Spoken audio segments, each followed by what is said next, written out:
Let's have a look at a situation where things are moving in more than one spatial dimension. Supposing I have one mass heading in one direction with some velocity. We'll give it a velocity v1 and we'll say it has mass m1. And we have a different particle, and I'm going to call this particle 2. It's going to have velocity v2, and it's going to have a mass m2. I know I'm not being very imaginative, but it's much harder to mess up when you have such a boring naming system like that.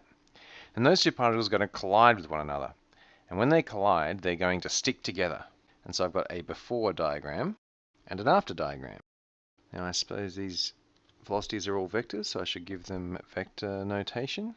One of the really handy things about drawing diagrams is it lets you mark the symbol. So for example, I gave that v1 and v2 and called this having mass m2 and this having mass m1. And the diagram makes it very clear to me what is what, and that's a very useful property of doing this. And so I need to put my mass for this thing, and that's obviously going to be the two things stuck together from conservation of mass, m1 plus m2. And if I want to find out, for example, how fast this is going and in what direction, then I'm going to need a conservation law, because tracking the individual forces involved in those things sticking together is going to be very messy.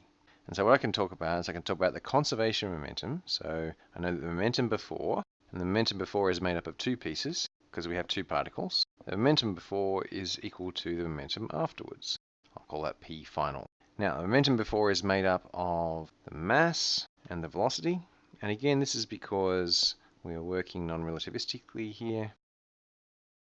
Okay, now the important thing to realize about this equation here, or indeed about this equation here, are that these are vector equations.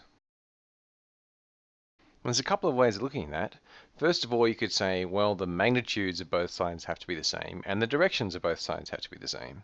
Or, one of the more useful ways of looking at vectors is you can break them down into their components. And so what we could say is that the x component of these two vectors added together has to be equal to the x component of that vector. Or we could say that the y components of those two vectors added together has to equal the y component of that vector, or the z. And if I'm going to be talking about x and y, then I should have an x and y in my diagram, so I know which is which. And now I can start to do this. So we'll start with the x component. Now up here, this velocity v1 is going exactly in the x direction. And so the x component of it is going to be its full magnitude of v1. And up here, the x component of this one is actually 0 because v2 is going in the y direction. And so we've got an equation for the x component of v3. Now let's do the y component. And now the y component of this one is 0, and the y component of this one is precisely v2. I make sure that this one is going that direction, and that's where I've defined my y. And so I've got to make sure that I don't get a minus sign from that. But in this case, v2 is going the positive y direction. And here I have an equation of motion for the y component of v3. And so I have two unknowns, two equations, I can work them out. Now once again we do a quick check of units. We've got mass divided by mass, so that gives us nothing. And we've got velocity equals velocity, so that works well.